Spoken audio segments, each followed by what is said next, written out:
Bonjour à tous, bienvenue à l'Apéro Podcast, le podcast où on parle essentiellement photo avec des photographes, mais on parle pas que de la photo. C'est vrai qu'il y avait déjà eu la table ronde sur les réseaux sociaux avec Nick et Ophélie également, on lui passe le bonjour. Cette fois-ci, on va donc faire une table ronde sur un thème assez général qui est le voyage, parce que je suis avec deux personnes qui voyagent quand même pas mal. Je suis avec Kevin. Bien le bonjour. Et je suis avec Nick. Bien le bonsoir. Il s'était accordé oui, déjà pour dire bonjour et bonsoir, donc voilà. Ouais, comment ça va? Bah ça va très bien. On est bien ici, là. Chez moi dans le camp. On est chez toi, encore une fois. On est encore une fois chez toi. À chaque fois que je fais un podcast avec toi, je suis chez toi. Voilà. Et donc ce thème, le voyage. Déjà, première question pour vous, ça représente quoi quand je vous dis le voyage? Tout de suite, là, le premier truc que vous avez en tête. Le dépaysement. Ok. Instant. L'aventure. Avec un grand A. Avec un grand A. Ah, je sens qu'à chaque fois, tu vas avoir toujours avec un grand A, un grand T. Ah oui, bien sûr. Le voyage, c'est important pour moi, donc forcément. Ouais, c'est important. Et on va en parler pendant cet épisode. Est-ce que vous avez un souvenir de votre premier voyage? Bah vas-y, commence Nick. J'ai des premiers souvenirs, on va dire, modernes, où j'ai mes premiers voyages qui m'ont marqué. Mais sinon, mes souvenirs les plus lointains reviennent à la petite enfance avec la famille. Okay. C'était surtout des souvenirs en France, notamment. On faisait souvent du camping ou ce genre de choses. Donc je dirais que c'est mes premiers souvenirs, ouais, c'est par là. Ok. Quant à moi, mon premier souvenir, bah, c'est mon premier voyage en fait que j'ai fait en 2015. C'était l'Islande. Et du coup, c'était aussi mon premier voyage avec le sac à dos. Donc le soir même, je savais pas où je dormais ou autre. Donc c'était vraiment l'aventure pure et dure. Mais je ne faisais pas de photos à cette époque-là, donc j'avais vraiment pas de beauté, j'avais absolument rien, donc ça m'a beaucoup marqué. Et je pense que ça m'a aussi un peu influencé sur me lancer dans la photo après ça. Ouais, bah forcément. Ouais, avec un pays comme ça. C'est vrai que l'Islande, c'est C'est sûr qu'il y a de quoi faire, ouais. Bah, c'est le pays des merveilles, hein. Et c'est vrai que c'est aussi un des souvenirs, en tout cas de premier vrai gros voyage que j'ai pu faire vraiment à l'étranger, c'est aussi l'Islande. Mais moi, c'était beaucoup plus tôt. C'était en 2005 pour le coup. 10 ans avant quoi. C'était 10 ans avant et c'est vrai que l'Islande c'était pas trop connu et en plus il y avait pas les réseaux sociaux tout ça donc ça a dû bien changer depuis, j'imagine. Oh oui, ça a bien changé, c'est vrai qu'à l'époque il y avait pas beaucoup de parking, il y avait pas beaucoup de touristes et c'est vrai que c'était autre chose, ouais, c'était une autre époque, ouais. Et sinon après les plus vieux souvenirs, on va dire, c'est vrai que moi j'ai tout de suite l'image du voyage en famille comme tu disais. Quand on est petit, avec la vieille voiture, où on faisait en famille avec mes parents, ma sœur, 1000 km, 1200 km pour aller dans les Alpes ou pour aller sur la Côte d'Azur, parce que forcément on habitait à Lille et on traversait vraiment la France avec la voiture, pas toujours avec la clim, en plein cagnard et tu sais avec les petits trucs. Les petites Madeleine de Proust là, tu sais, où tu t'endors, il fait noir dans la voiture et t'es bien, tu regardes le paysage. Voilà, j'ai pas eu ça, moi. T'as pas eu ça? Le côté, effectivement, tu regardes la nature et tu t'amuses avec tes doigts à faire le surfeur qui... Oui, ça, tu les rails, Ou alors les courses de gouttes d'eau. Oui, exactement. Je crois qu'on a tous fait ça, en fait. C'était l'époque où il n'y a pas de téléphone, hein. On s'occupait comme on pouvait avec l'imagination. C'est vrai. C'est vrai. Ou un petit peu maintenant, on scrolle et puis, un petit peu avec la lune. On se dit, attends, elle nous suit, quoi, la lune. Elle nous suit, quoi. Tourne à gauche. Bah non, elle est toujours là, nous suit, incroyable. C'est pas possible que je sois là où la France. Elle est toujours là. Elle est toujours là. C'est incroyable. Là, c'est vraiment on va dire les premiers souvenirs de voyage, mais c'est quoi vraiment le voyage qui vous a marqué, qui a même peut-être potentiellement changé un peu votre vie? Bah moi, globalement, c'est vraiment l'Islande, ma première fois en 2015, hein. Ouais. Qui a été vraiment précurseur sur mon envie de voyager encore plus, de découvrir encore plus. Et oui, bah tout bonnement. Alors après, encore une fois, commencer par l'Islande, on se prend quand même une sacrée baffe, donc ouais, ça c'est sûr. Ensuite, je suis retourné quand même depuis, et j'ai pu voir aussi la différence entre les voyages. Mon amour pour les pays nordiques l'emporte. Attention, je reste dans les pays où il fait froid, où la nature est bien sauvage ou autre, et du coup oui, moi c'est vraiment l'Islande quoi, qui a vraiment tout déclenché. Ok. Et toi Nick? Moi road trip sac à dos en Amérique latine, pendant 6 mois, donc pour le coup pays chaud. Quoique sur les hauteurs du Pérou, il caille un petit peu. Mais première grosse expérience où vraiment on part loin de tout, loin des amis, loin de la famille, et on se retrouve en plein milieu de la nature avec une culture qu'on connaît pas trop. Donc c'est un peu retour aux sources, disons, pour soi-même dans l'idée.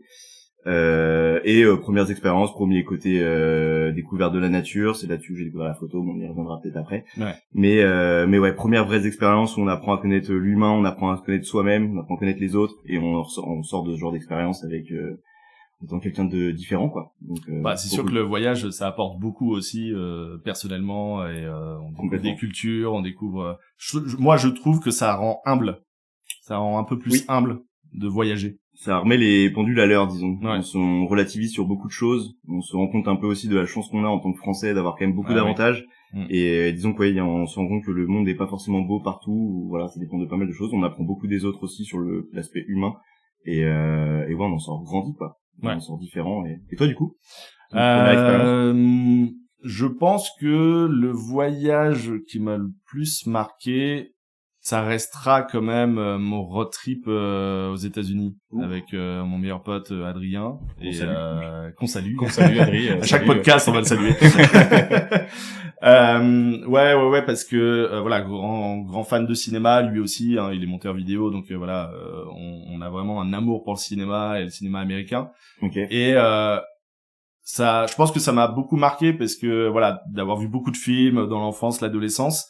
Et ce voyage qu'on a fait en 2012, en fait, on avait vraiment pinté en cherchant sur des sites tous les lieux de tournage, vraiment de décors. Par exemple, la maison de Tom Cruise dans La Guerre des Mondes. C'est paumé, c'est dans l'État de New York, mais on a quand même en bagnole fait le détour pour aller voir la maison qui est dans La Guerre des Mondes. Et puis on a vu plein d'autres spots comme ça.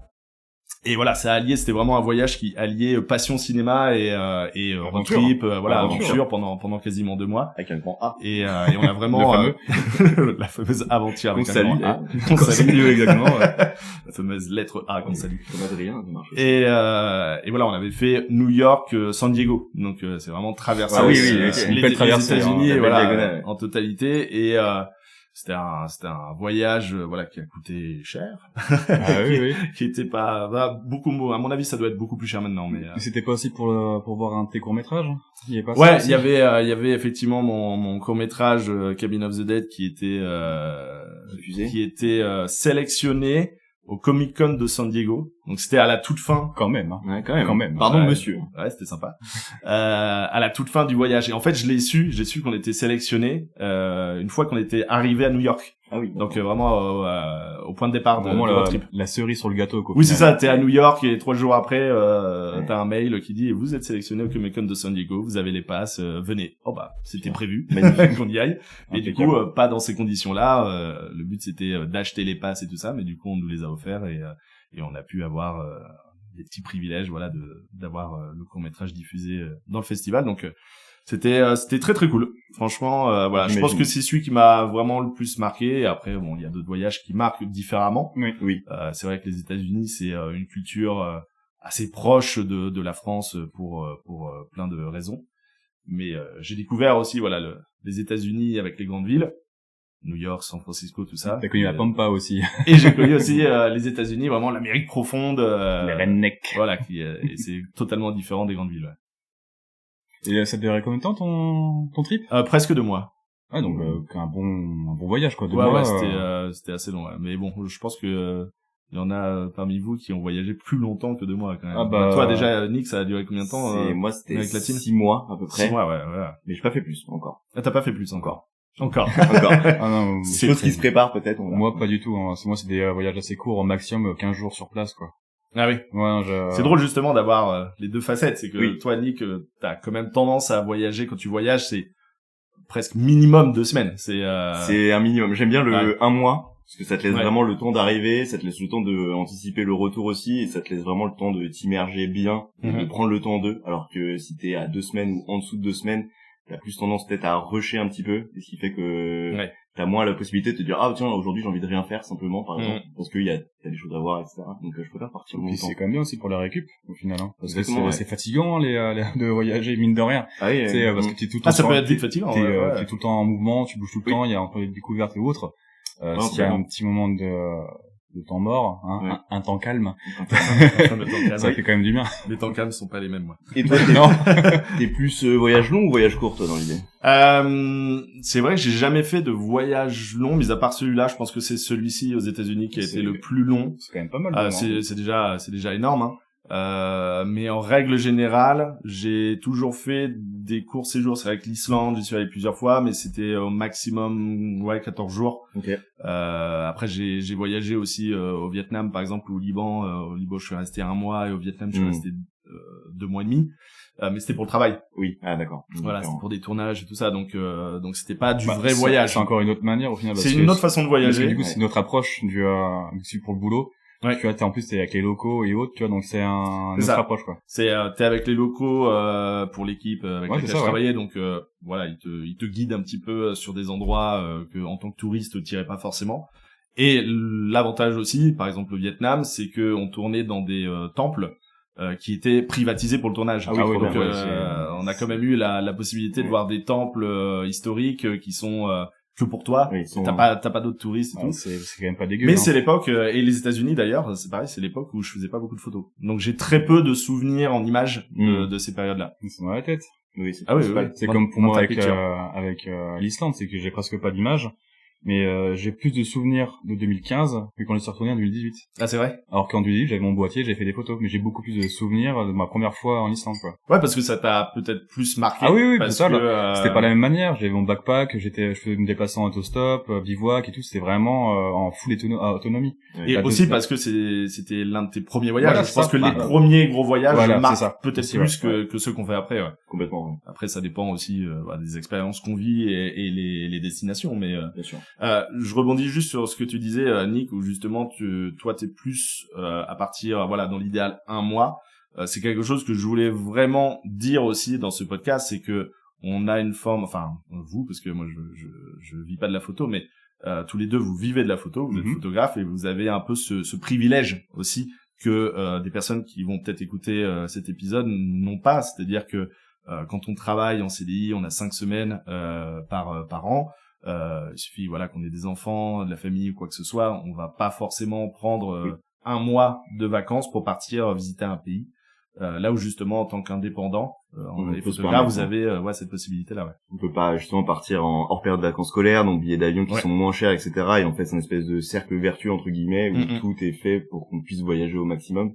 Et notamment en photographie où on a aussi l'avantage de pouvoir négocier avec tout ce qui est touristique là-bas. Donc ce qui permet aussi de toujours réduire la note, donc ce qui permet derrière de repartir dans la foulée, et donc effectivement c'est un privilège qu'il faut souligner. Oui, c'est une vraie chance de pouvoir voyager quand on veut, enfin quand on veut. Je grossis le trait mais quand on est freelance quoi, c'est qu'on est t'es ton très propre libre. Patron, donc c'est ça. C'est que comme on parlait avec Nick, on peut faire des super mois où ça marche plutôt bien et puis sur une période creuse on se dit on va voyager quoi. On va en profiter qu'on travaille pas beaucoup pour les voir ailleurs. Ouais, vous gérez votre planning quoi. Ouais, c'est ça. Forcément t'as pas de patron au-dessus qui te dit non, tu peux pas poser de telle date à telle date parce que j'ai besoin de toi ou quoi que ce soit. C'est vous qui gérez votre planning. Après j'imagine que vous prenez aussi ces temps de voyage en fonction de l'activité qu'il y a et oui bien sûr. Et, parce que des saisons quoi. Parce que les périodes creuses au final on les connaît et moi qui travaille beaucoup avec le tourisme, je sais quand je peux partir, je sais que ces périodes-là il y aura pas trop de travail ou il y aura rien du tout. Et du coup c'est plus facile pour moi. Et d'ailleurs c'est drôle parce que on en parlait vous en parliez surtout hier, c'est que Nick toi t'es en région parisienne, et tu travailles essentiellement à Paris. Et toi Kevin donc t'es dans le Cantal et les saisons en tout cas en termes d'activité c'est pas les mêmes, sont inversés c'est ça effectivement. Moi l'été c'est plutôt tranquille alors que moi là je suis en plein rush là j'ai vraiment la tête sous l'eau quoi. C'est drôle. C'est drôle, ça dépend vraiment à Paris et la province quoi. Ouais oui comme quoi. Mais après c'est aussi pas le même secteur, c'est que Nick fait beaucoup de corpo et moi c'est vraiment phototourisme donc là c'est maintenant qu'on fait les photos pour avec les figurants etc. Donc ce sera beaucoup plus calme d'ici octobre, normalement. Alors moi, ça va reprendre, justement. Voilà. C'est drôle, là, c'est pas du tout la même,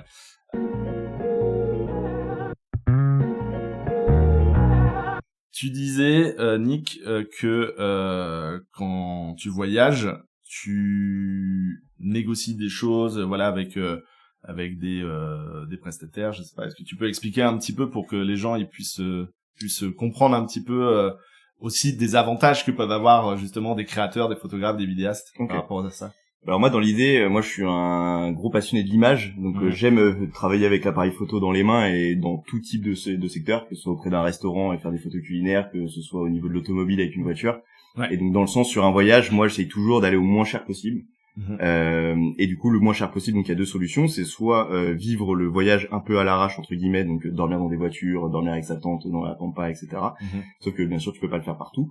Et donc du coup l'autre solution, c'est de justement négocier auprès des offices du tourisme ou auprès de différents professionnels du secteur du coup liés au tourisme, et notamment les hôtels, les voitures de location. En fait, ce qui coûte le plus cher finalement quand tu pars en vacances. Donc le plus cher c'est de loger. Ouais. Et souvent moi j'aime bien être mobile et d'être libre dans mes déplacements et pouvoir aller sur les levées de soleil, etc. sans forcément dépendre d'un bus qui va à telle heure.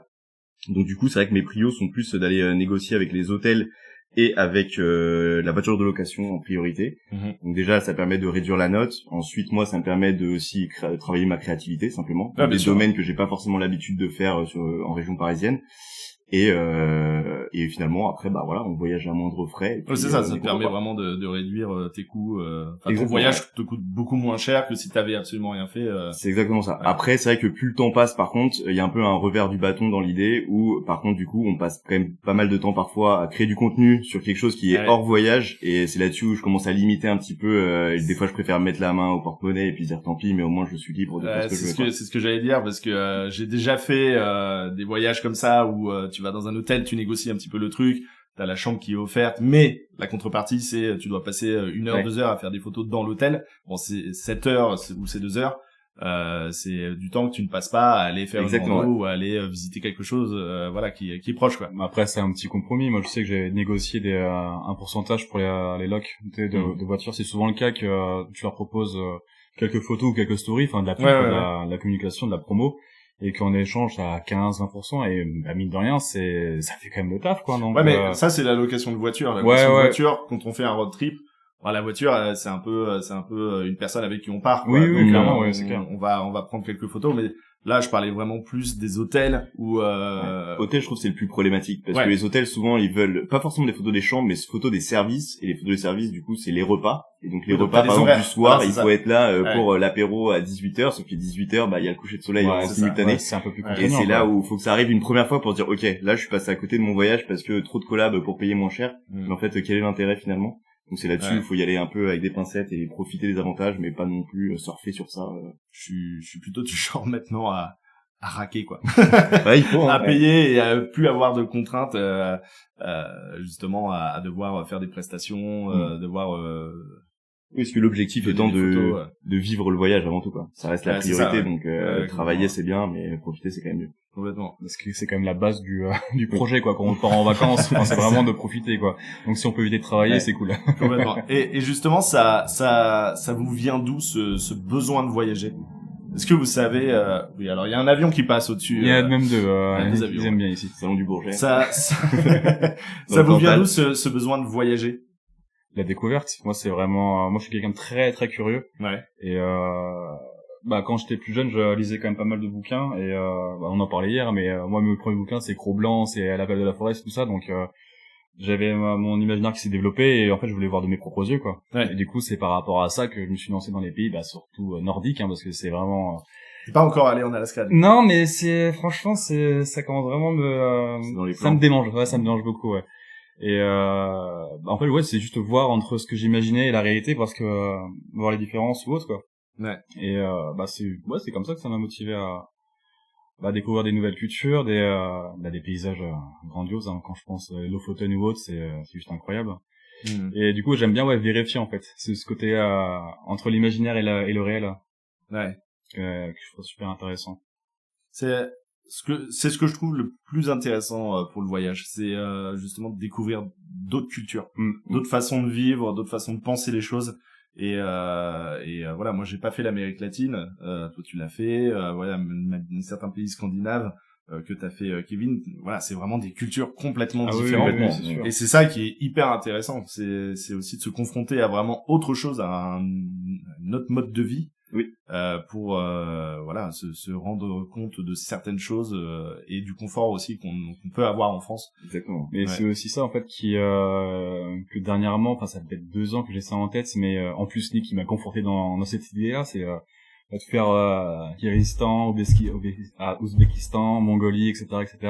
C'est vraiment des pays qui, en plus culturellement, c'est vraiment aux antipodes de la France. Ouais, du coup, ouais, j'ai très très envie de découvrir ces pays-là. Ouais. Et toi, Nick, ça vient d'où ce besoin de voyager? Je pense que de tous les 3, c'est toi qui voyages le plus. Oui, ouais. clairement. Je ne sais pas. Mais il suffit de regarder tes photos sur Instagram. Ouais, c'est clair. Je recycle beaucoup, donc on pense que je suis tout le temps en voyage, mais finalement je suis pas tant que ça. Mais moi là, ça m'a un peu tombé dessus, sans trop que c'est pas que ça m'intéressait pas, mais c'est que j'étais un peu paumé dans ma vie à une certaine époque et ne sachant pas quoi faire en post-études. En fait, je me suis dit ok, il faut que je m'ouvre à différentes choses et effectivement, c'était le voyage que j'avais. Voilà, j'étais parti sur des petites destinations, mais pas suffisamment pour prendre le temps d'apprendre à se découvrir. Donc c'est pour ça que ce voyage-là, notamment de 6 mois en Amérique latine, où j'ai appris énormément. J'ai eu une espèce de déclic, le coup de cœur, et justement comme tu le précisais là très bien, découverte de culture, des gens, etc. Et de se rendre compte en fait que le monde est extrêmement vaste et qu'il est bien plus large que le petit cercle où j'ai vécu en fait toute ma vie. Et en fait ça a commencé comme ça. Et cette dynamique m'a jamais quitté au fond. Et depuis que j'étais rentré, c'était ok, on met des sous de côté. On repart avec l'appareil photo, on dépense tout, on revient, on retravaille, on repart et maintenant t'es rentré dans une espèce de cercle où tu veux voir un pays, t'y vas, en plus tu fais de la photo, tu crées des choses et tout ça, donc tu crées aussi des souvenirs, les souvenirs sont dans la tête, mais tu crées des souvenirs pour toi, pour les autres, que tu partages sur les réseaux sociaux. Et je pense aussi avec les retours que vous avez sur certaines destinations, certaines photos qui sont positifs, des retours très positifs, ça donne encore plus envie de découvrir encore autre chose pour continuer à partager. Et c'est en ça que je parlais du privilège aussi de voyager, c'est que c'est toujours agréable d'avoir des retours sur son travail, sur ses photos, sur les endroits qu'on visite. Ça permet aussi, en tout cas, ce qu'on fait quand vous voyagez, vous faites des photos, c'est d'aider et de faire voyager des personnes qui peuvent pas forcément voyager. C'est exactement ça. J'ai quelques personnes qui me viennent en tête qui effectivement aiment bien voyager au travers de les photos parce que le voyage ça peut faire peur, surtout comme tu l'as précisé sur des pays qui sont pas forcément très visités encore, qui commencent à être de plus en plus où il y a des stéréotypes comme les pays qui finissent en stand ou ce genre de choses. Et en fait les personnes n'osent pas forcément, il y a beaucoup de peur et du coup ça leur permet de se dire ok, de découvrir un petit peu le monde sans avoir à se confronter finalement à toutes ces peurs là. Ouais, bien sûr. Et puis après il y a le souci financier aussi, bien sûr, forcément, c'est que tout le monde, on parlait du temps avec les congés et tout ça, et puis il y a le souci financier, c'est que voyager, ça coûte, oui, pas mal. En fait, le truc c'est que ce soit Nick ou moi, on n'a pas d'enfants mine de rien, donc rien que ça, niveau budget, ça aide quoi, pour partir aussi souvent ou autre, c'est quand même plus facile pour nous. Et justement, vous voyagez plutôt en solo ou avec d'autres personnes? En fait, en France, je serais plus solo. Ouais. Mais à l'étranger, j'aime bien partir à plusieurs. Mais attention, pas en groupe, groupe de 15 et tout, parce que t'as tendance à vite à... toi, t'es un loup solitaire, donc... Voilà, c'est que j'aime bien ma solitude, donc si on peut me laisser un peu tranquille, c'est cool. C'est sûr que partir en groupe, oui, c'est rarement seul. Oui, mais tu vois, si on part sur un petit groupe de 4-5 max, ok. Je sais que je peux avoir mes petits temps à moi, où je peux me ressourcer, où je peux faire mes petites pauses. Mais sinon à l'étranger c'est plus en groupe. Et c'est quoi justement comment tu vois la différence entre partir seul et en groupe? Partir seul c'est mine de rien, c'est la liberté ultime quoi. C'est toi qui choisis l'endroit où tu vas, l'heure à laquelle tu vas, enfin t'es vraiment t'es libre de A à Z. Quand tu pars avec un groupe, t'as un peu plus de contraintes, mais ça fait partie du jeu quoi. Tu sais que ça va être comme ça, que certains voudraient aller à tel endroit, d'autres à tel endroit, et du coup tu t'adaptes. Mais en fait, les échanges sont beaucoup plus intéressants avec du monde que tout seul. Et, quand je pars, c'est forcément avec des photographes. Du coup, la technique n'est pas la même, les prises de vue ne sont pas les mêmes, donc c'est super intéressant aussi de partir avec quelqu'un, enfin avec des photographes en l'occurrence, et puis de comparer l'œil du photographe et la sensibilité. Le bonheur n'est réel que quand il est partagé. C'est beau. Oh, c'est beau ça, Into the Wild. Voilà, exactement. C'est pas de moi. J'allais le dire, bien évidemment.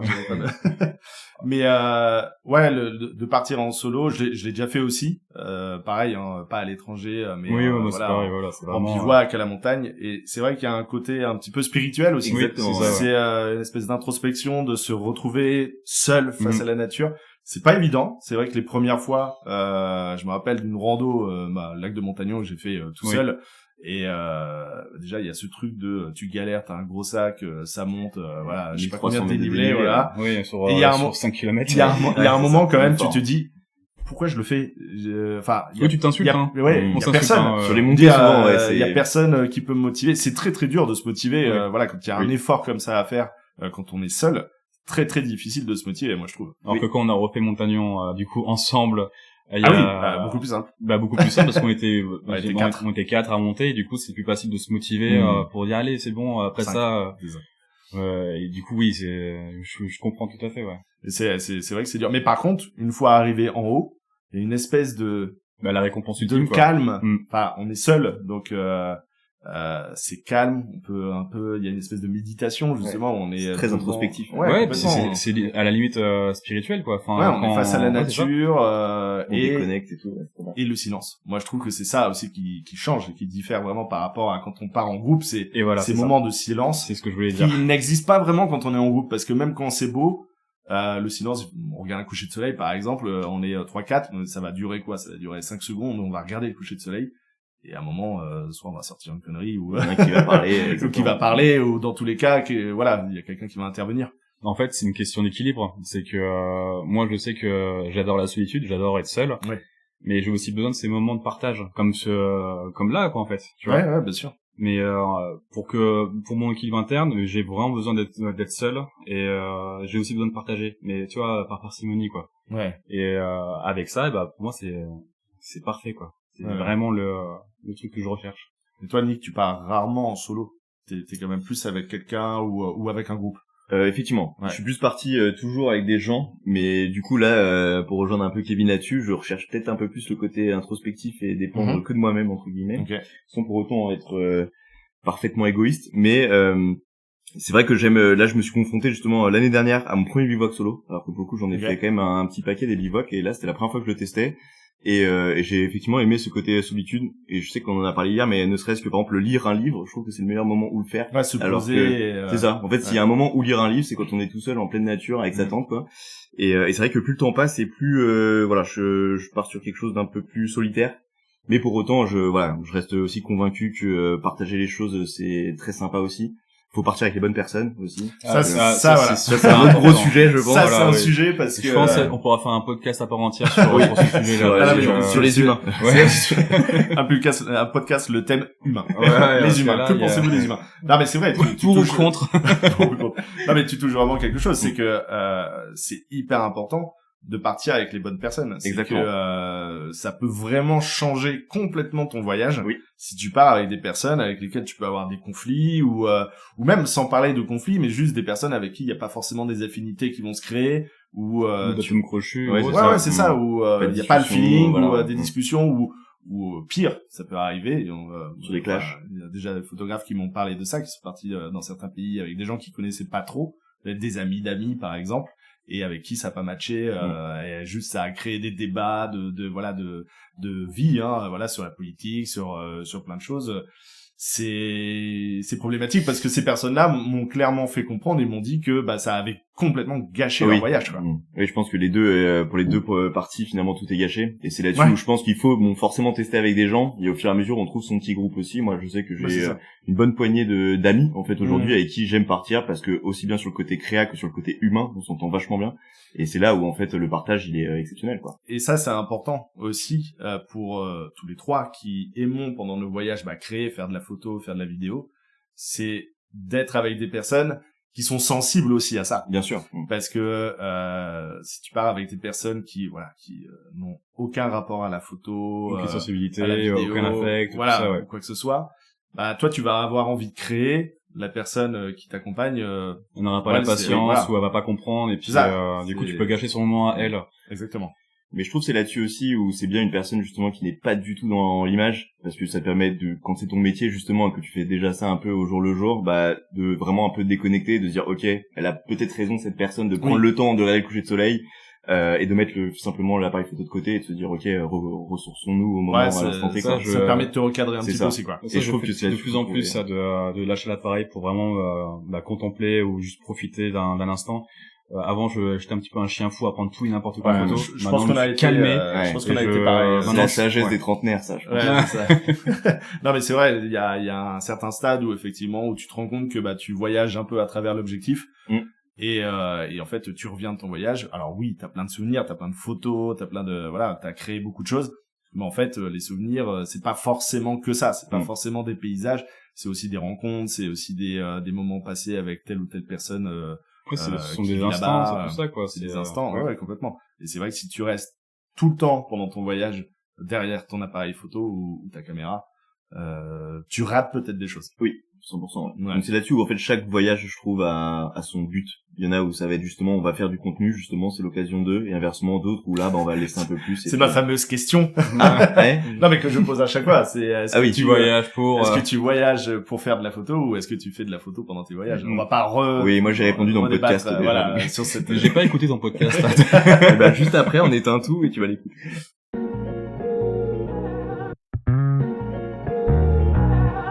Par rapport à vos voyages, justement, est-ce que vous laissez vraiment la place à l'imprévu ou vous êtes du genre à vraiment tout organiser, c'est-à-dire que vraiment à 10h, vous savez où vous êtes, à midi, vous savez que vous allez manger à tel endroit. Comment vous faites pour voyager J'ai un point A, j'ai un point Z et j'improvise. C'est vraiment ça. En gros, j'ai une petite liste des spots que je veux faire, mais de là à dire tel jour je fais ça. Non, j'aime bien improviser et puis être surpris en fait par ce qui peut se passer dans la journée ou autre quoi. Parce qu'une rencontre peut t'emmener à quelque part précis ou autre, donc non, je laisse place à l'impro là-dessus. Je préfère. Ok. Et toi alors?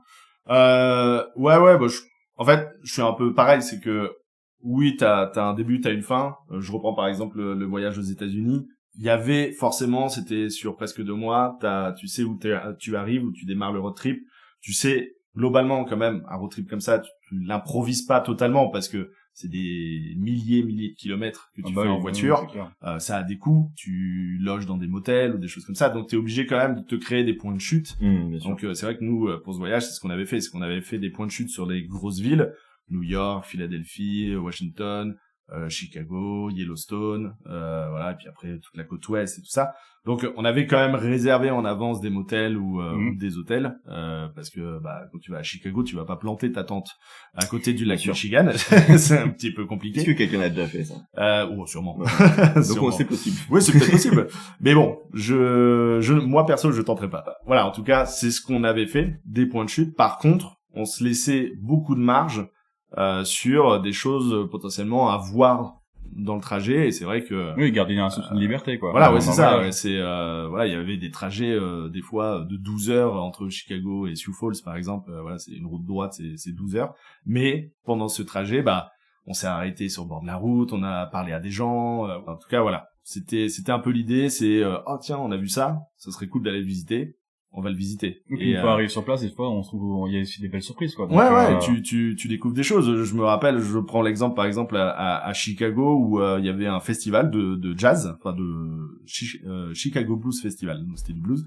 Vraiment un gros truc. Il y avait énormément de monde. C'était au bord du lac Michigan. On n'avait pas prévu ça. Tu peux pas savoir qu'il y a ce festival-là. En tout cas, on s'était pas renseigné.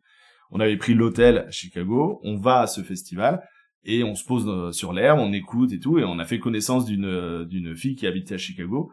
Et du coup, on a parlé toute la soirée avec elle. Elle nous a conseillé plein de clubs de jazz et tout.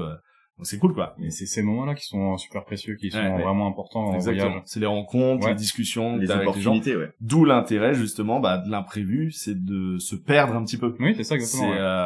C'est ce que j'adore faire dans les grandes villes, en tout cas, New York ou même Paris, c'est de se perdre. De flâner, de découvrir des choses, et puis tu rentres dans une galerie, dans un truc, et puis tu discutes avec la personne va te conseiller d'aller à tel ou tel endroit, un resto ou une boîte ou quoi que ce soit, t'y vas, tu rencontres d'autres personnes, et moi je trouve que c'est ça qui crée les souvenirs en fait. C'est souvent les meilleurs conseils en plus des locaux, justement. Ils connaissent parfaitement les lieux, et ils vont savoir que là il y a pas grand monde, que tu seras un peu perdu, etc.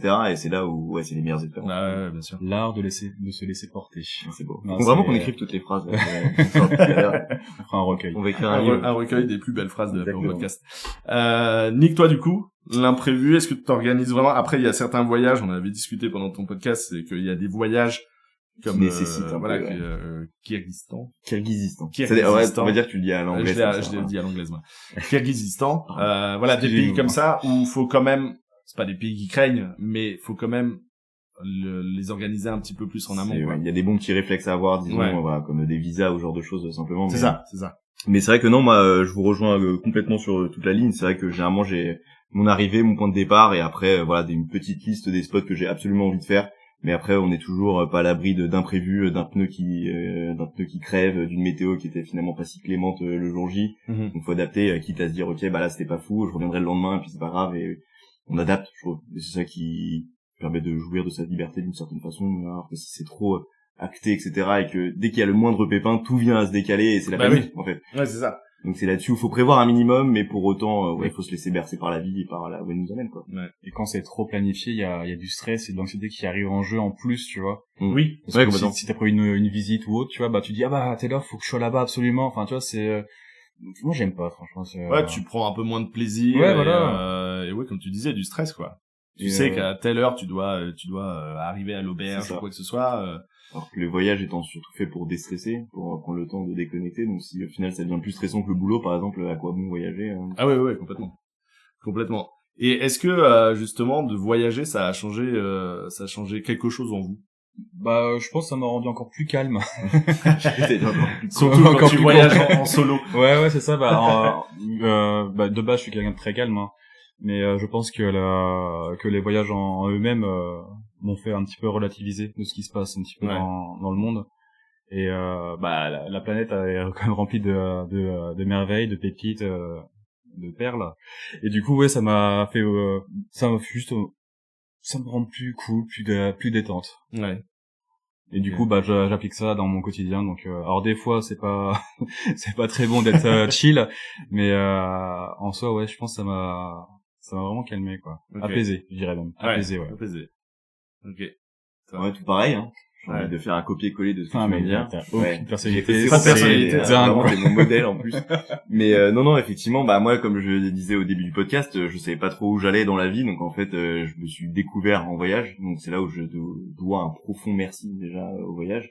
Et effectivement, ça m'a changé sur le côté de, il y a des choses plus graves en fait dans la vie, quoi. Et des fois on est confronté à des petits aléas où on se dit mince, c'est dommage, ceci, cela.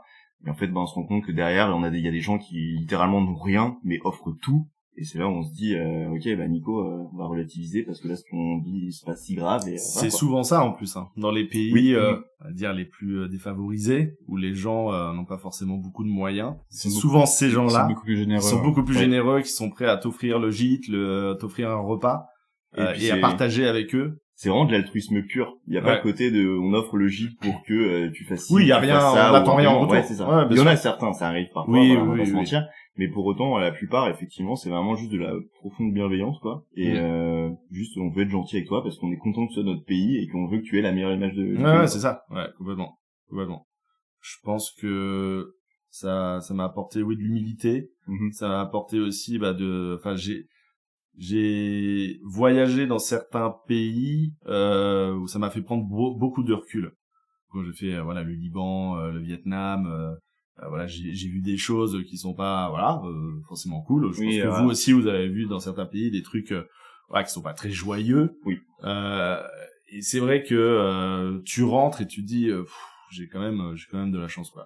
Tu relativises vachement et puis je trouve aussi que voyager, ça m'a permis, d'avoir un peu plus de culture générale, le fait de s'ouvrir au monde. Par exemple, la géographie, même la culture d'autres pays, ce qui se passe au niveau de l'éducation, la géopolitique, la religion, ça permet de s'ouvrir vraiment à plein d'autres choses. Et je pense qu'il y a vraiment toutes les personnes là qui vont nous écouter et qui ont fait des voyages, ils vont forcément d'accord et ils sont ils sont en train de faire oui. Ils ont raison. Je suis d'accord avec eux. C'est clair que c'est le premier truc en tout cas que les gens disent quand ils font des voyages ou quand ils reviennent de voyage, c'est j'ai découvert une nouvelle culture, j'ai découvert plein de choses. Après c'est sûr que si tu pars avec Look Voyage au Club Med, je sais pas quoi, au bord de la Méditerranée, bon voilà. Pareil, quoi. Après on jette pas la pierre, ceux qui partent dans des trucs comme ça, c'est bien aussi. Là, je trouve que ça leur permet de des connexions quoi. Là justement, ça permet aussi de stress de qu'est-ce que je fais et tout. Exactement, c'est que tu te laisses vraiment guider, t'as des animateurs qui te proposent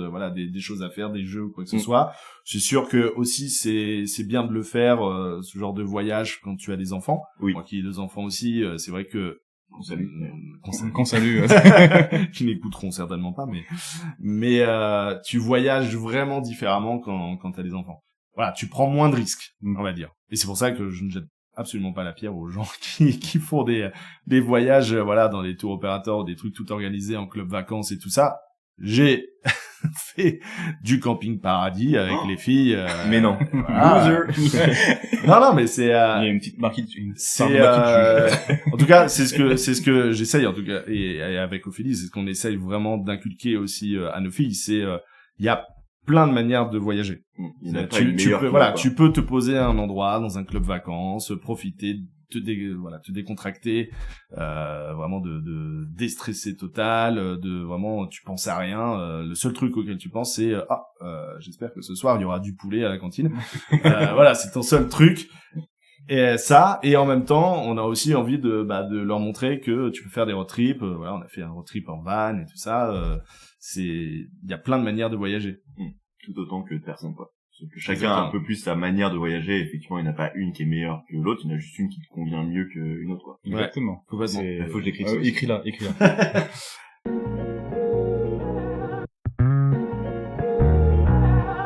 Et c'est bien, ça fait une petite transition, mais comment vous considérez...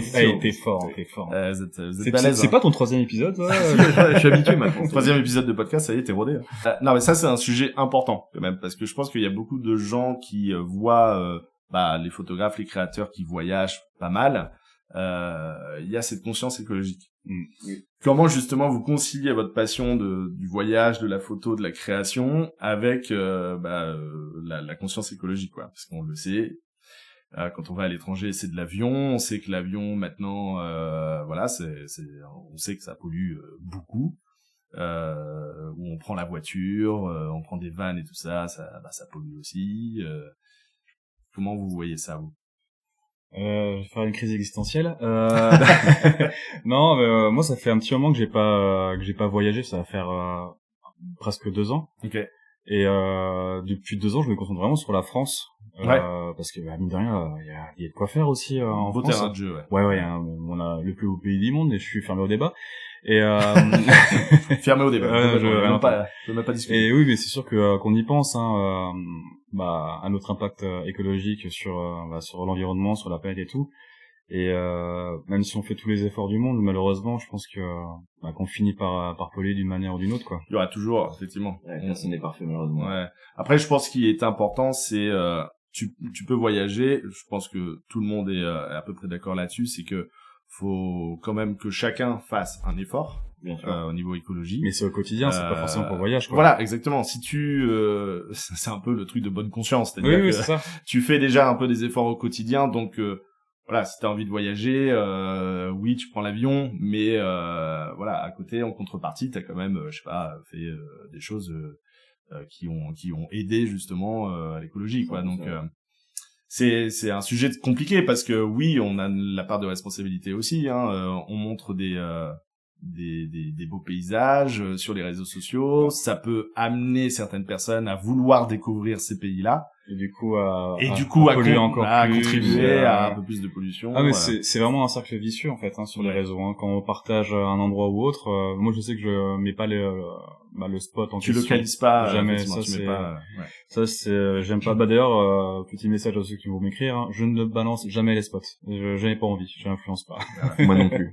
Voilà, comme ça c'est clair. Moi juste je mets France.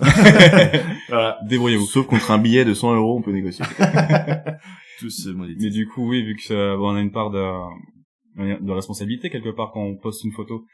Donc oui, j'évite, non, je partage pas l'accusation quoi. Parce que j'ai pas envie de me dire que j'ai participé qu'à tel endroit il y a eu une surpopulation, une surexploitation ou surtourisme quoi. Donc ouais, bien sûr. Donc c'est aussi ma façon à moi de protéger les lieux quoi, de pas montrer le spot en question quoi. Et justement, est-ce qu'on peut encore bien voyager selon vous?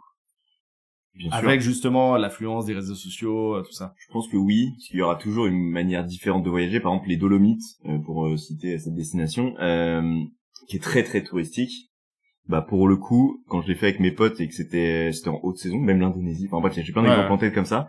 Mais en fait, en allant un peu à contre-courant finalement des cercles classiques, enfin des chemins classiques que les gens suivent, en fait on se retrouve vite seul. Par exemple, si on se lève très tôt le matin et qu'on fait des levées de soleil, pour se lever à 6h du matin et être à 6h40 sur le spot, il y a pas forcément tout le monde qui le fait. Donc il y a toujours moyen déjà de se retrouver un petit peu isolé et au plus proche de la nature. Et pareil, en fait, c'est souvent, ok, ce spot-là est cool, mais si on pousse de 3 kilomètres plus loin, qu'est-ce que c'est, finalement? Et c'est là-dessus où, pour moi, il y a toujours une bonne manière de voyager, il y a toujours des choses qu'on peut faire malgré l'affluence des réseaux sociaux qui rendent des destinations effectivement un peu plus touristiques. Je pense qu'il y a toujours moyen de se perdre, il y a toujours moyen de poser sa tente un petit peu partout, tant que bien sûr c'est dans la réglementation, et puis voilà. Mais bien entendu, moi je trouve que le monde reste extrêmement accessible et extrêmement ouvert, et de plus en plus, moi je trouve que c'est un plus aussi les réseaux sociaux là-dessus, où on découvre des destinations que j'aurais jamais soupçonnées, comme le Kirghizistan, pour citer celui-là, où t'as beaucoup de stéréotypes au début, on peut se dire ok ça va faire peur, etc. On regarde un petit peu, on parle avec les gens et ils nous rassurent, et finalement après on regrette rien en y allant quoi. Donc, il y aura toujours des découvertes, il y aura toujours. Les moyens. Et ça c'est aussi un autre sujet quoi, aller chercher les nouveaux spots, les nouveaux endroits ou autres quoi. Il y a des moyens d'ailleurs. Je trouve que est-ce que on peut encore bien voyager? Je suis peut-être plus pessimiste que vous, mais je trouve que c'est de plus en plus dur. Je trouve que c'est de plus en plus dur. Je prends juste l'exemple là du petit road trip qu'on a fait en van justement avec la petite famille, c'est que malheureusement, à cause de certaines personnes qui ne respectent pas les lieux, ne respectent pas la nature, gèlent les déchets ou des choses comme ça, on se retrouve avec de plus en plus de restrictions. Et c'est dommage parce que notre famille, on respecte la nature. D'ailleurs, on a quand même en van ramassé des sacs poubelles entiers de détritus jetés sur le bord de la route. Même des gens qui passaient, qui nous disaient bravo et tout ça. Merci Ophélie d'ailleurs, parce que c'est vraiment elle qui captait les trucs comme ça et qui les ramassait. Et je trouve, c'est le problème, c'est que avec ces gens-là qui respectent rien, on se retrouve avec des spots où c'est fermé, tu peux pas poser le van pour te mettre sur le bord d'un site, d'un lac ou des choses comme ça. T'as de plus en plus de barrières, t'as de plus en plus de restrictions, et c'est problématique. Je dis pas que ça empêche de voyager, mais et on l'a vu en Islande aussi. En Islande, il y a de plus en plus d'endroits qui sont fermés où t'es obligé de faire 3 kilomètres à pied pour pouvoir voir l'endroit parce qu'il y a des gens qui ont abusé, qui sont allés au bord du truc. Et c'est là-dessus j'ai envie de rebondir. Dans le sens, pour moi, il y a restriction et restriction. Donc si c'est des restrictions liées aux gens qui sont crado, excusez-moi le terme, mais ça je comprends et c'est vraiment dommage. Inversement, quand c'est de la restriction liée à la nature, donc notamment par exemple là tu disais sur l'Islande de devoir marcher 3 kilomètres de plus, finalement ça fait un espèce de tri sur les personnes qui peuvent simplement se déplacer, et je trouve que du coup ça respecte un peu plus le lieu, et dans ce cas-là je trouve que c'est plutôt positif. Mais c'est parce que les spots où il y a le parking et puis on voit directement la cascade, combien de fois j'ai eu des personnes s'arrêter au parking, sortir de la portière, faire une photo et repartir, envoyer le drone depuis la voiture. Mais tu vois, j'ai un truc qui contredit justement ce que tu viens de dire, Nick. Oula mince. Ok. Il y a 2 ans, avec Kevin, on est allé au lac du Montagnon. C'est 1500 mètres de dénivelé. Oui, c'est vrai. C'est une rando qui est hyper dure, c'est sûr. Ça dure quoi? 6 heures de rando à peu près. Avec les sacs de robe du avec les randos et tout ça, avec les sacs, pardon. C'était un camping. Quand je l'ai fait, j'étais tout seul. Toi, tu l'as déjà fait. Il y avait très peu de personnes. Là, sincèrement, c'était en plein été. J'avais compté. Tu te rappelles, je t'avais dit, j'avais compté quand on était sur le pic. J'ai compté 85 tentes autour du lac. 85 tentes. Et pourtant, tu vois, il y a, l'accès est pas simple. Tu vois, il y a quand même de la marche, et c'était catastrophique. Tu vois, il y a des gens en petit tennis, voire même en sandales ou en claquettes, tu vois, qui faisaient la rando. Là où nous, on avait vraiment des chaussures de rando, vraiment du matos. Nous, on était équipés, quoi, pour marcher, quoi. Mais, c'est Donc voilà, ça contredit un petit peu ce que tu dis, c'est que ça fait du tri. Ah, pas toujours. Là, moi, je pensais justement que là, cette rando, et on y est allé en étant quasi sûr d'être pas tout seul, mais d'être tranquille au moins, d'être un peu tranquille et d'être très peu de personnes. Franchement, on est arrivé là-haut, on a fait, mais il y a plus de monde qu'au Super U à côté, quoi. C'était catastrophique, quoi. Mais ça, c'est le côté néfaste des réseaux sociaux. C'est la fame, ça, c'est ceux qui font la photo pour avoir le nombre de likes ou autre. Donc, il y a aussi ça qui rentre en jeu, quoi. Ouais, complètement. Alors, c'est très bien et la montagne et la nature, ça appartient à personne. Donc les gens qui veulent y aller, je veux dire, c'est très bien. Tant que tu as dans le respect. Post-Covid, les gens se sont rendus compte que bah tiens, il y a de la nature, c'est vrai, on a des montagnes en France, c'est vrai, on a tel ou tel endroit. Donc ça a permis quand même à un maximum de gens. Le truc qu'on retient positif quand même du Covid, c'est que ça a permis de redécouvrir un peu le côté nature qu'on a pas très loin de chez soi. Ouais. Mais malheureusement, il y a un côté néfaste où ça a créé de l'affluence et tu te retrouves avec 85 tentes autour de la tienne. Et du coup, forcément, il y a de la vue, il y a de la pollution, etc. Ouais, bien sûr, il y a des gens qui font pas attention, qui jettent des sachets dans le lac ou des trucs comme ça, quoi. Ça lance le sujet de ce qu'il faut justement. Pourquoi j'ai le mot privatiser en tête, c'est pas ça, mais réguler, pardon. Écoute, réguler justement l'espace. Ils l'ont fait. De privatiser le lac du Montagnon, il y a pas de problème. D'ailleurs, si tu peux même m'amener en hélico, pas de souci. On fait ça comme ça. Parce que je me referai pas 1500 mètres de dénivelé. Et on ira en avion jusqu'aux Pyrénées. Voilà, on fera ça comme ça, histoire de bien polluer jusqu'au ça. L'écologie, on est au top. Ouais, parfait. Mais c'est vrai que moi je trouve la régulation, par exemple, des spots comme le Machu Picchu typiquement, il y a un créneau horaire que tu prends, t'es pas là, tant pis. Et ce que tu disais justement dans ton podcast, c'est que Machu Picchu, il prévoit de faire une piste d'atterrissage. Je sais pas si ça a été signé ou quoi, mais c'est vrai que c'était du moins en questionnement. Et oui, non, j'avais parlé aussi de la plage sur Nusa Penida en Indonésie, et ça par contre je crois que ça a été vraiment acté, quoi. Et c'est là-dessus où effectivement tu rends le spot plus accessible, plus de monde, plus de ci, plus de ça. C'est la déviance, quoi. C'est pire en pire. C'est les cercles même malicieux, quoi, pour le coup. C'est le chemin de l'argent. C'est pas vicieux, c'est malicieux. Ah non, c'est malicieux, là. C'est malsain, c'est tout est question d'argent, quoi. Est-ce que, justement, vos choix de destination, parce que vous voyagez quand même pas mal, vos choix de destination ou même votre façon de voyager, est-ce que ça a changé au fur et à mesure des années? Perso, j'aime bien le confort. En vieillissant, on aime de plus en plus le confort. Parce que moi, je me souviens, mes tout premiers bivouac ou en voyage, je dormais sans matelas, vraiment, même le sol, avec le duvet, puis je disais, mais on dort trop bien et tout. Et maintenant, on peut prendre un Airbnb parce que c'est quand même cool d'avoir une douche au matin et le petit déj et voilà, quoi. Ah ouais. Mais oui, c'est un petit peu changé, quoi.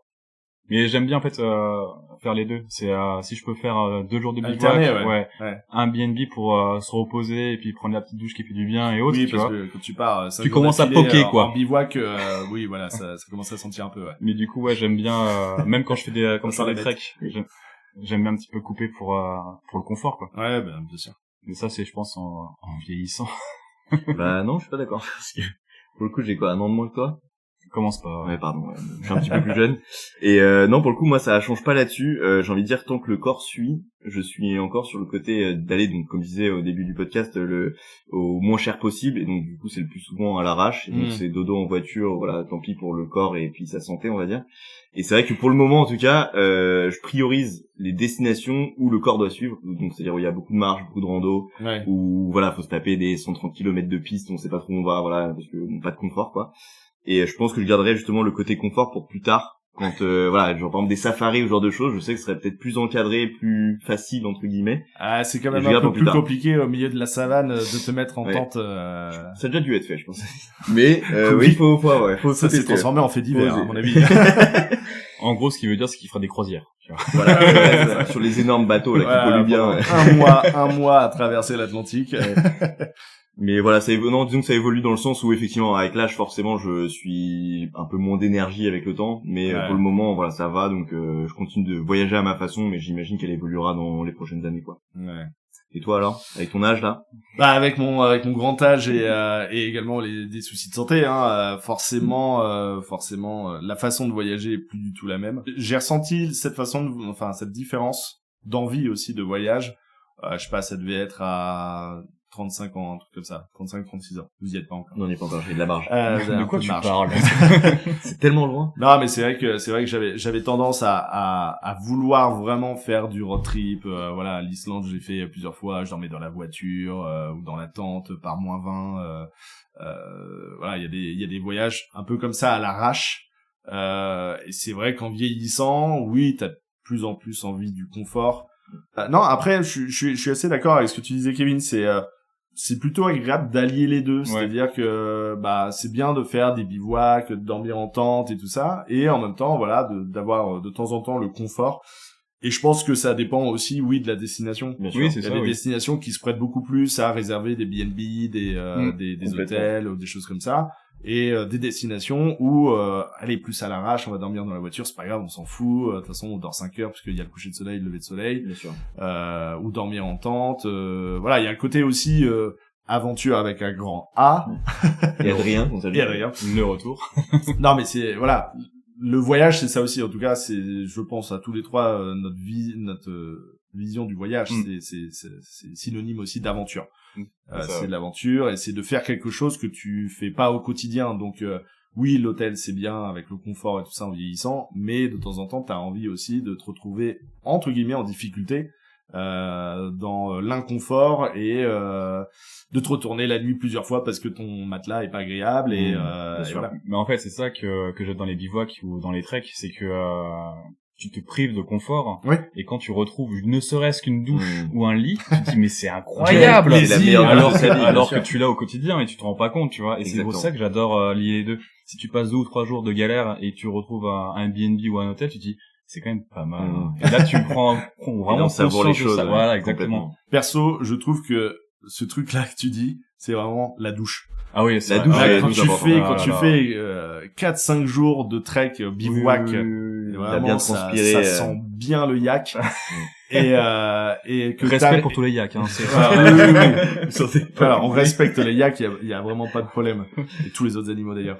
Mais sauf les moustiques peut-être. Il y a encore, ils ont le droit d'être là. Encore moins les araignées. Ceux qui les suivent l'apéro podcast savent que je suis arachnophobe. Et il n'empêche que quand tu fais 4 à 5 jours de bivouac et que tu prends une douche après, mon Dieu, je crois, c'est les meilleures douches en fait. Ah oui, mais clairement. C'est vraiment, mais c'est incroyable, quoi. La sensation. C'est quoi votre max sans douche? Waouh. Sur un voyage. Moi, une semaine, le TMB. Ok. Vraiment. Le TMB, tu peux développer ce que c'est? C'est le Tour du Mont Blanc. Okay. Du coup, j'ai fait le trek il y a 2 ans. J'ai pas fait entièrement, je suis blessé au genou. Et du coup, j'ai fait 5 jours sans douche, sans rien, mais en rentrant à Cham, #Chamonix, j'ai pris une douche du diable et franchement, c'était vraiment le bonheur, quoi. C'est la douche, le petit déj le matin. Est-ce que du coup, quand tu es rentré, il y avait une espèce de traînée avec des mouches qui me suivaient, ouais, dans les Simpsons. Oui, c'est ça. Il y avait une traînée verte qui me suivait et tout, c'était incroyable. Une semaine, c'est pas mal, ouais. Toi, c'est quoi, Nick? Moi, je suis à 11. 11 jours? Ouais, en 2016. Je pensais 11 semaines. J'ai eu très peur. Là, ça fait 2 ans et demi, là, je suis pas Ah, c'est ça, d'accord. C'est ça l'odeur, là. Je me disais. Non, c'était 11 jours en Islande en 2016, avec un de mes premiers voyages d'ailleurs, parce que au final, maintenant que j'y pense, c'est vrai que c'est un de mes premiers voyages aussi, Islande. T'as vraiment aucune personnalité, quoi. Non, mais tu fais comme tout le monde. Tu m'appelles Islande et le premier voyage de tout le monde, quoi. C'est quand même dingue, hein. Mais du coup, 11 jours de tente et puis, voilà, d'aventure et avec un A, du coup, encore une fois. Et 11 jours. Et toi alors, t'as fait mieux? Non, moi j'ai pas fait autant quand même. Je suis un minimum d'amour propre. Après, c'est vraiment le cas de le dire. Pour ma défense, il y avait aussi les bains, tu sais, oui. Le côté, voilà, on frotte un petit coup pour sortir le souffle. Et les lingettes bébé aussi, ça c'est un game changer, les lingettes bébé. Ça j'en ai tout le temps dans mes treks, tout le temps. Les lingettes bébé, c'est vraiment c'est la douche de la personne qui bivouac. C'est vraiment la douche d'appoint. Vraiment. Non, je pense que c'est le max, c'est ça, c'est 4 ou 5 jours en trek, en bivouac à la montagne, mais je pense pas, de mémoire comme ça, je pense pas avoir fait plus que ça, ouais.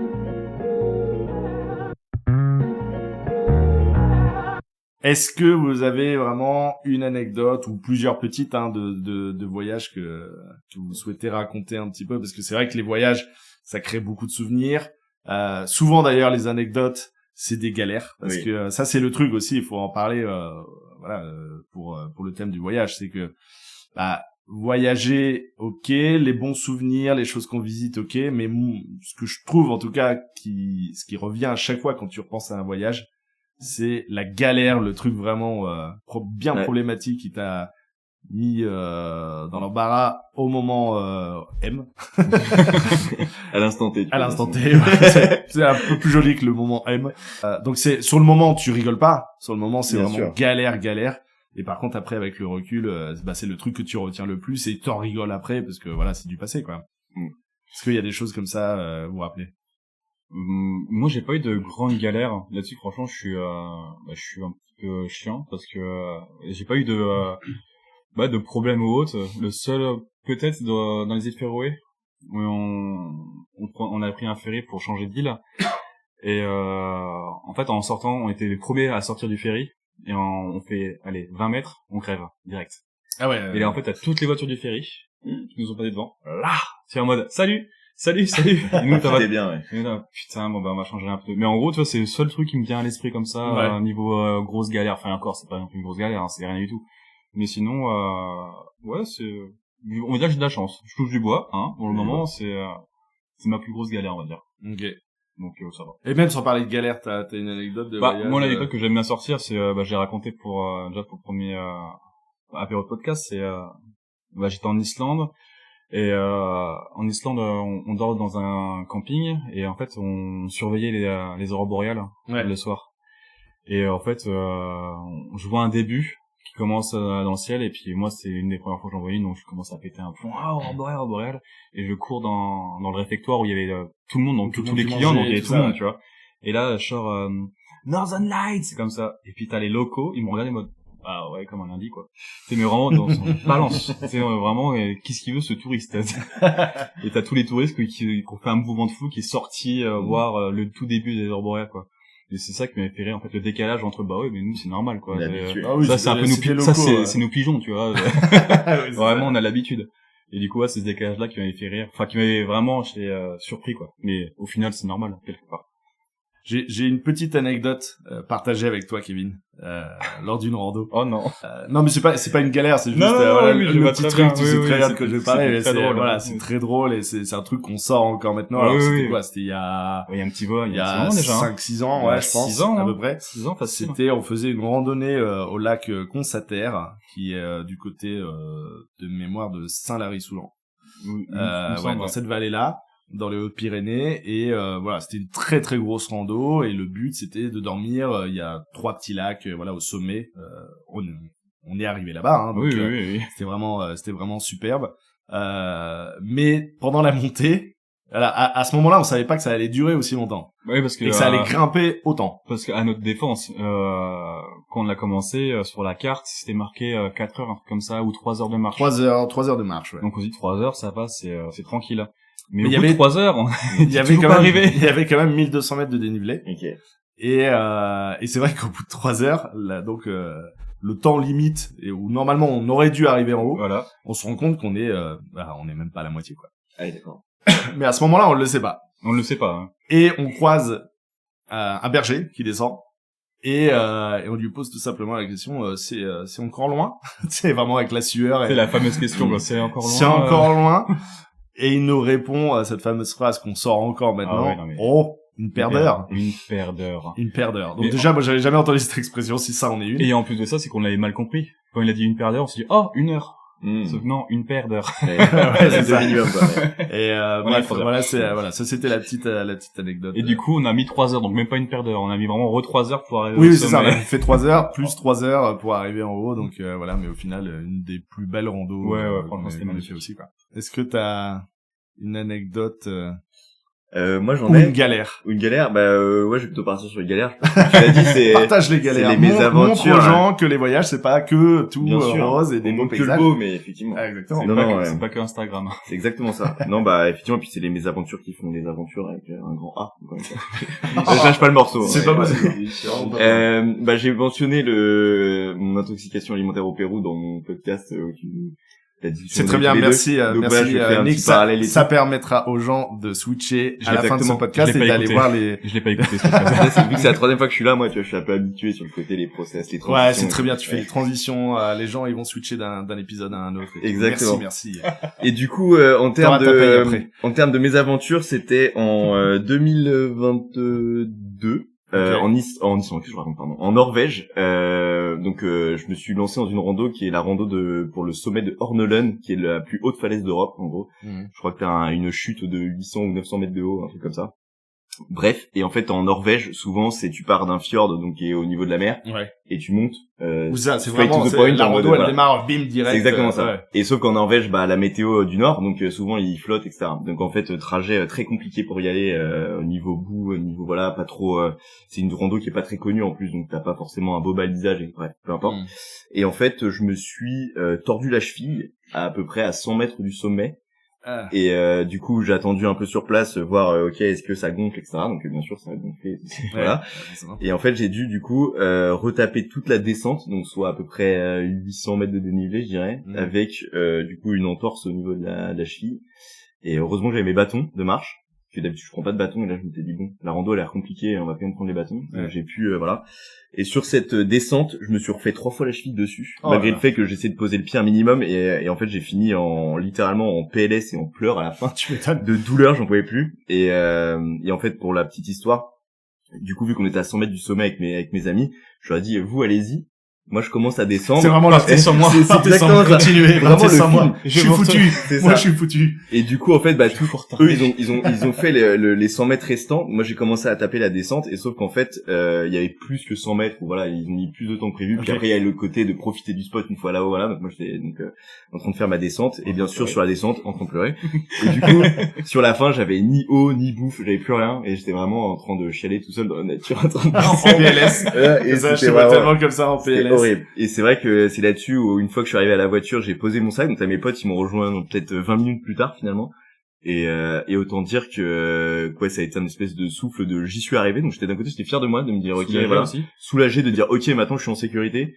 Et en termes par contre de douleur pure et de moments de vie, c'est je pense un des pires moments de ma vie avec mes calculs rénaux pour les citer. On les salue d'ailleurs. Gros big up au calcul rénaux de Nick. Voilà, bien sûr. Et voilà, de quoi je dirais mes aventures, je dirais cette cheville qui m'a fait faux bond au pire moment, je pense. Bah ouais, des problèmes de pieds, de chevilles, de genoux. Kevin, t'as eu des soucis de genoux aussi lors de certaines randos. Oui, en fait, quand tu es vraiment en train de marcher en rando, c'est quand même très compliqué. Surtout quand t'as le gros sac devant. Oui, voilà, c'est ça. Avec le bivouac et tout. Je rejoins les larmes de Nick, parce que moi, non, mais vraiment, le premier degré, quand je rejoins les larmes. Quand j'étais sur le TMB, au bout du 5e jour, en gros, j'ai un petit passif avec mon genou, j'ai une fracture du ménisque. Enfin, comme du ménisque. Du ménisque. Et je pensais que c'était résorbé, mais pas du tout. Il y a un matin, je me suis levé, mon genou avait gonflé, et dès que je mettais l'appui dessus, c'était vraiment une douleur vive. Sauf que quand t'es à plus de 2000, tu dois descendre dans la vallée pour soit annuler ton trek ou autre, c'est très compliqué, quoi. Un pas après l'autre et tu et puis c'est intense et horrible. Et comme tu dis, en plus avec le sac bivouac et tout, t'es super chargé. Et tu dis je fais quoi? Est-ce que je fais le débile et je continue pour l'ego, ou est-ce que j'arrête tout et je rentre à la casa parce que en fait je tiens plus, quoi. Et j'ai arrêté parce que je pouvais en plus, c'était vraiment une douleur que j'ai même pas connue avant ça, quoi. Et j'ai mis peut-être 3 ou 4 mois à faire passer la douleur ensuite. Voilà. Les genoux, c'est technique, hein. C'est horrible. Hein. Dès que tu te prends, c'est Okay. Donc voilà. Okay. J'ai plein de petites anecdotes. Vas-y, on t'écoute. C'est vrai que t'es le maître des anecdotes. C'est pas des trucs méga galères et tout, mais je balance comme ça les trucs qui m'ont marqué. Première anecdote, voyage aux États-Unis avec Adrien. On arrive du côté de Cleveland et donc on est en voiture, c'est moi qui conduis et on arrive dans une petite bourgade et il y a un gros festival de bikers. Donc génial, on se dit vas-y, on va se garer, on va aller voir. Ce qu'on a fait par la suite. Hein. Mais juste c'est rien comme anecdote, c'est juste j'avais envie de le partager. Mais parce que sur le moment, j'ai vraiment eu peur. On est aux États-Unis, port d'armes, c'est obligatoire. J'allais dire obligatoire. Très courant en tout cas. Et on est quand même sur la communauté de bikers aux États-Unis, c'est connu qu'il y a il y a des gangs, c'est pas comme en France, hein, c'est autre chose. Je m'arrête à un stop et je suis prêt à redémarrer au moment où t'as un mec en Harley qui commence à débouler et forcément il avait la priorité, donc moi j'ai pilé, mais il a vu que j'allais commencer à traverser et potentiellement y aller avant lui, quoi.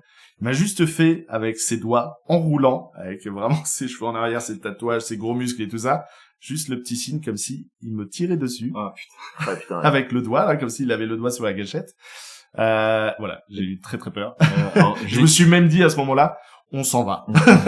Bon, finalement, on rentre en France. Est-ce que t'as fait une descente d'organes à ce moment-là? Ouais, limite. Non, mais franchement, limite, c'est vrai que c'est... Bah, ça reste une menace de mort, en fait. Ouais, c'est une espèce de menace de mort, donc t'emmènes pas large, tu vas te garer, tu te dis, j'espère qu'il se souvient plus de la voiture qu'on a. Et puis tu vas te balader, j'espère qu'il se souvient plus de la tête que j'ai. Et bon, voilà, après, il s'est rien passé. Bon, ça, c'était la première petite anecdote. La deuxième, c'est un souvenir d'Islande avec ma femme, donc Ophélie.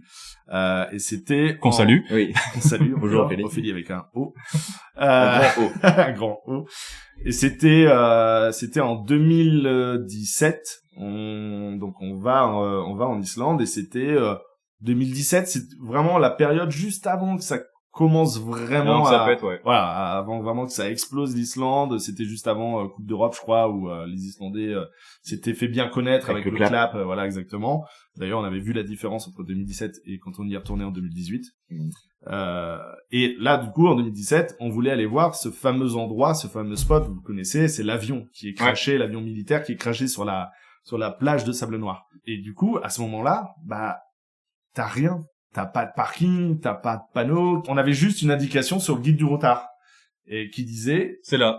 Mettez-vous, c'est après l'embranchement de telle route, sur la route 1, mettez-vous, garez-vous sur le bas-côté, enjambez une clôture. Et évidemment, en fait, avec Ophélie, on a commencé à marcher. Et on n'est pas allé dans la bonne direction. On s'est retrouvé, et c'est une étendue, hein. Ouais, c'est immense. Déjà, je crois que de la route jusqu'à l'avion, il y a 3 kilomètres, un truc comme ça. Il y a 40 minutes de marche. Ouais, c'est ça, c'est assez long quand même. Tout droit, quoi. Et tu marches en plus, un escalator qui va tout droit, comme ça, comme à Montparnasse. Mais en plus, voilà, quand tu marches, c'est pas très agréable, tu t'enfonces un peu, c'est comme si tu marchais dans de la neige, quoi, ou dans du sable, tu vois, c'est du sable noir, donc c'est un peu galère. On a marché, je crois, 2 heures dans la même direction. On n'a jamais trouvé l'avion. Tu l'as pas vu depuis, du coup? Si, entre-temps, on y est allé, surtout, en 2020, quand on y est retourné, il y avait un parking bitumé, des panneaux, il y avait limite, il y a des bus qui vont des aussi. Flèches, il y avait des flèches, c'est ici. Là, pour le coup, c'était, très, très indiqué, quoi. Voire trop. Mais en tout cas, voilà, on a marché, donc, 2 heures, et, on n'a pas trouvé. Et du coup, à un moment, on voyait l'océan au loin, on s'est dit, je crois qu'on l'a raté. Et en plus, c'est un peu vallonné, donc tu le vois pas au loin, quoi. Ouais. Et du coup, on a refait 2 heures de l'autre sens, avec un vent glacial qui te glace le visage, t'es avec ta capuche comme ça, enfin bref. Ouais, vraiment la petite spécialité islandaise, quoi. Le vent, incroyable. Ouais, exactement. Le vent, la pluie. Et la dernière petite anecdote, vous connaissez le film Walter Mitty? Oui, bien sûr. Walter Mitty avec Ben Stiller. Ah oui. On salue Ben Stiller. On salue. Walter, pas Ben, Salut les deux. Et donc film qui a été tourné en partie à New York et en partie en Islande. Ouais. C'est toute la partie Groenland-Islande, ça a été il n'a pas tourné au Groenland, le Groenland s'est tourné aussi en Islande. Déjà film génial. On vous conseille. Vraiment pour le conseil bien évidemment. En tout cas, il y a ce truc justement de lâcher prise, de voyage, de découverte, qui rejoint bien le thème là aujourd'hui de l'épisode.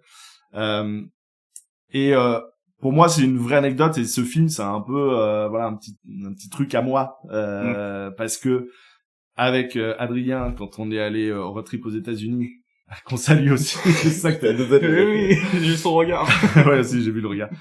Du coup, à New York, on est tombé sur le tournage de Walter Mitty. Ok, cool. Donc, on a vu Ben Stiller tourner quelques scènes dans des bureaux et puis aussi la scène quand il fait du skate à Central Park. Oui. Ah oui, c'est Rodney Mullen d'ailleurs. C'est Rodney Mullen. On salue. Grand personnage. Voilà. Oui, un très grand skater. Et donc on a assisté au tournage. Et après, avec Ophélie, quand on est retourné en Islande en 2018, on avait réussi à trouver les endroits où ils avaient tourné. T'as trouvé la route quand c'est le temps incroyable quand tu fais du skate, du longboard, avec la cascade et tout ça, c'est dans l'est de l'Islande. Et c'est au même endroit où d'ailleurs il arrive, c'est le port.